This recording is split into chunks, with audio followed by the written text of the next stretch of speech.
आज बनवूया veg fry rice. तर ह्याच्यासाठी मी मिक्स भाज्या घेतल्यात, गाजर, शिमला मिरची, वाटाणा आणि परसबी, सोयाबीन, टोमॅटो, कढीपत्ता, मका घेतली, अद्रक लसूण पेस्ट आणि व्हेज फ्राय राईस मसाला। तर आपण आता कढीपत्ता, राई, जिरे,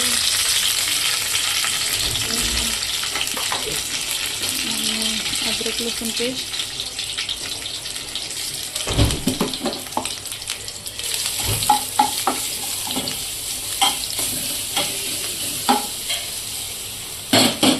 टोमॅटो, ह्या सगळ्या भाज्या 10-15 मिनिटं कमी गॅसवर शिजवून घेऊया। या भाज्या शिजवून घेतल्या 10 मिनिटं। आता ह्याच्यामध्ये आपण थोडा शिजवलेला भात टाकूया।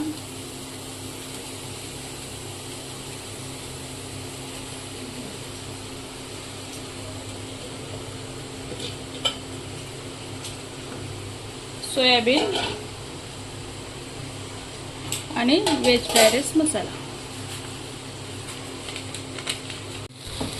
हा झाला आपला व्हेज फ्राय राईस तयार।